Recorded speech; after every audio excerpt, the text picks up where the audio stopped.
오늘 물어볼 것이 많습니다.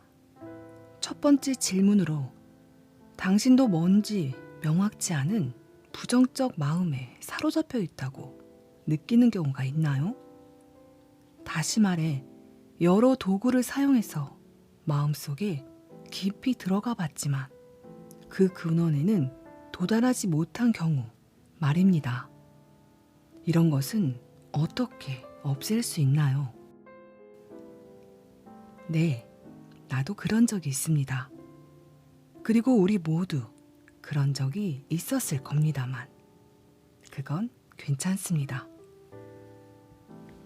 좋은 소식은 우리 마음속에 어떤 감정이 깃든 원인을 알 필요가 없다는 것입니다. 당신이 할 일은 그것을 정화하는 것입니다. 사람들은 종종 이렇게 생각합니다. 그 생각의 근원에 도달해야 해. 말하자면 프로이트 정신분석 같은 건데 그게 3살에 시작됐는지 이후에 시작됐는지 알아내야 해.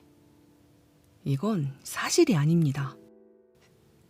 당신에게 그런 어린 시절 스토리가 있어서 그 감정이 어디서 왔는지에 대한 통찰을 준다면 흥미로운 일이기는 하지만 그렇다 해서 진정한 치유가 일어나는 것은 아닙니다. 스토리는 그저 스토리일 뿐입니다. 일단 스토리가 있다면 다른 스토리로 다시 쓸 수 있습니다. 여기서 중요한 교훈은 무엇이 어디서 왔는지 알 필요가 없다는 것입니다. 심지어 당신을 괴롭히는 것이 정확히 무엇인지 규명할 필요도 없습니다.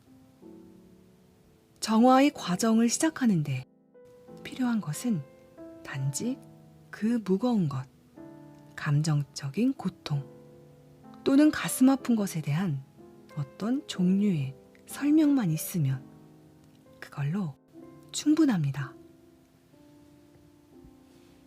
이 정화를 위해 나는 제로 리미트 기술인 호오포노포노를 자주 사용하는데 사랑합니다.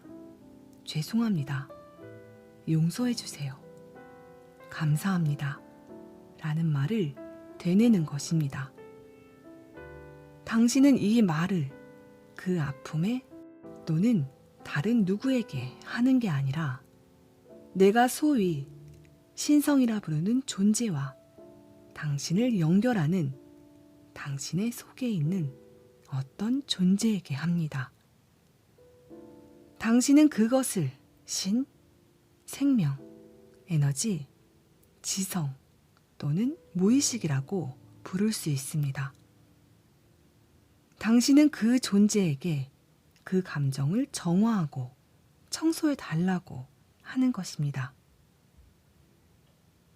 기타 유용한 기법으로는 태핑, EFT나 미라클 코치와의 대화 등이 있습니다.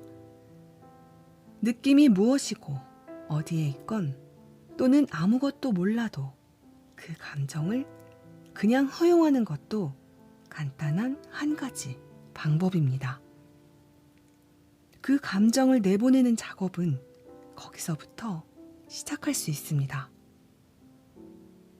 그러니까 느낌을 그냥 인지하고 정상을 벗어났는지 검증하고 그러고 나서 정화를 시작하라는 것이죠. 네, 그렇게 간단할 수 있어요. 사람들은 자주 그 감정이 어디서 왔는지 알고 싶어 합니다. 왜냐하면 비난할 대상으로 삼기 위해 그 근원을 찾기 때문입니다. 하지만 근원을 아는 것은 도움이 되지 않고 물론 치료 과정도 아닙니다. 내가 가르치며 미라클 코칭에서 집중하는 치유는 세상에서 일어나는 모든 일, 모든 것에 대해 당신이 100% 책임이 있다는 것입니다. 당신이 갖고 있다면 그게 어떻게 들어왔는지에 관계없이 당신 소유이며 당신의 존재, 삶, 육체, 정신, 그리고 당신의 감정입니다. 그래서 100% 당신의 책임이라는 것이며 그것이 첫 번째 단계입니다. 다른 말로 문제를 100% 소유하면 100% 치유로 이어집니다. 호오포노포노 구절의 순서에 대해 주실 말씀이 있습니까? 코칭 프로그램 학생 중에 순서를 이렇게 바꾸는 게 더 자연스러운 흐름 같은데요? 라고 하는 사람들이 있습니다. 나에게 이 방법을 가르쳐줬고 나와 함께 제로 리미트를 공동 집필한 휴렌 박사에게 이것에 관해 물어본 적이 있습니다. 그는 그저 자신에게 바르다고 생각하는 순서대로 말하라고 했습니다. 다른 사람들이 어떻게 하든 상관없습니다. 자신이 자연스럽게 느끼는 순서면 됩니다. 나는 대개 미안합니다. 용서해 주십시오. 로 시작합니다. 그 의미는 그 경험을 내 인생에 끌어들이게 한 것이 무엇이든 간에 내가 그것을 의식하지 못했던 것에 대해 죄송합니다. 내가 몰랐던 것을 용서해 주십시오. 입니다. 나는 목표를 벗어났었고 잘 몰랐었고 정신이 없었으며 의식하지 못했습니다. 라고 인정하는 말로 시작하는 것입니다. 그리고 나서 감사를 표하기 위해 감사합니다로 옮겨갑니다. 감사란 당신이 언제 어떤 상황에 있든 자신을 변화시키기 위해 할 수 있는 가장 강력한 것으로 그 문제를 해결해준 신성에 감사하는 것입니다. 그리고 사랑합니다 라는 말로 끝맺습니다. 이 문구는 나를 최고로 열린 상태로 바꾸기 때문에 무엇이든 문제로 인식한 것을 변화시킬 것입니다. 그래서 이 공식은 4단계네요. 100% 책임을 인정함, 미안합니다. 용서해달라고 부탁함, 용서해주세요. 감사를 표현함, 감사합니다. 사랑을 표현함, 사랑합니다. 네, 그것이 나에게 맞는 조합입니다만 당신은 당신에게 맞는 조합을 찾으세요. 어떤 사람은 사랑해요로 시작하여 조건 없는 감사의 공간으로 바로 뛰어들고 나서 다른 문구로 옮겨가기도 합니다.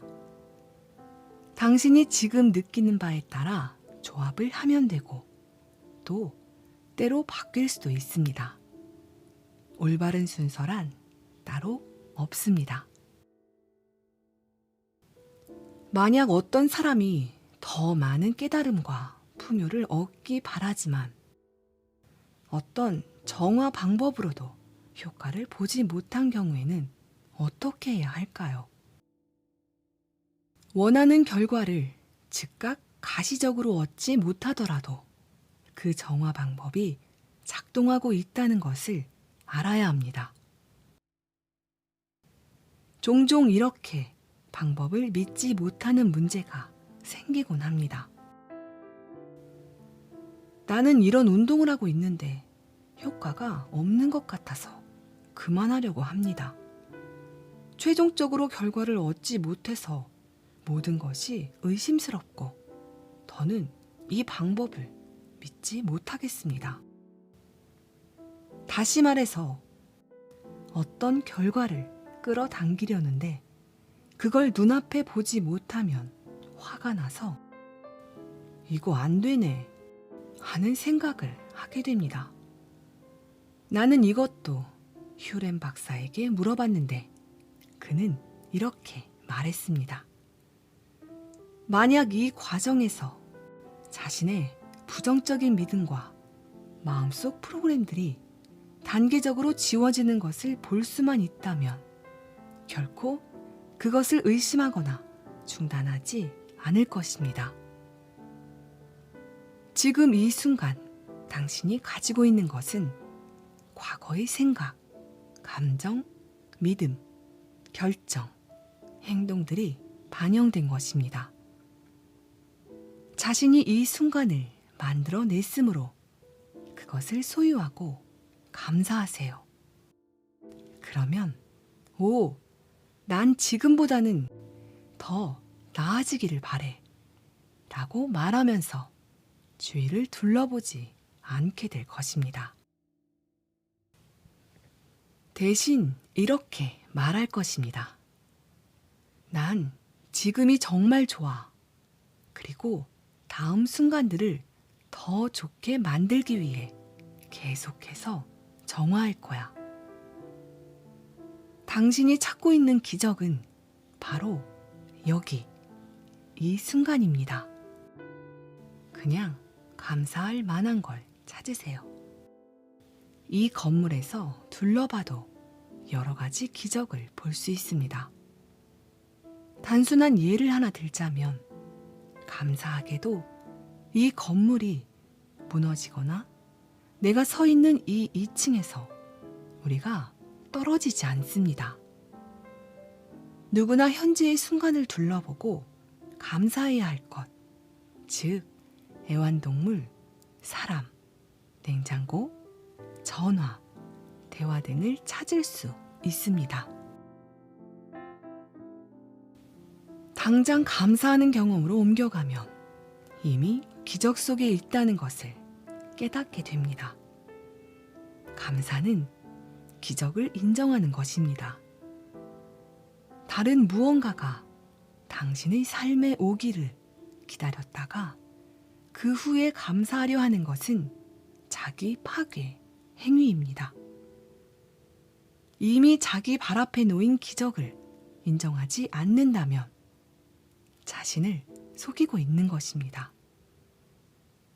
거의 모든 사람이 더 나은 직업, 더 많은 수입, 더 좋은 관계, 더 나은 건강, 더 큰 집을 얻게 되면 나는 행복해질 것이다 라고 생각합니다. 그러나 이건 마음의 속임수입니다. 그 더 큰 집, 그 사람, 혹은 당신이 찾던 그것을 얻으면 잠깐은 의기양양해질 것입니다. 하지만 곧이어 더 많은 수입, 다른 관계, 더 큰 집을 쫓아 나설 것입니다. 그렇게 되면 당신은 다시 정신적 함정에 빠지게 될 뿐입니다. 지금 이 자리에서 감사하는 마음을 가지십시오.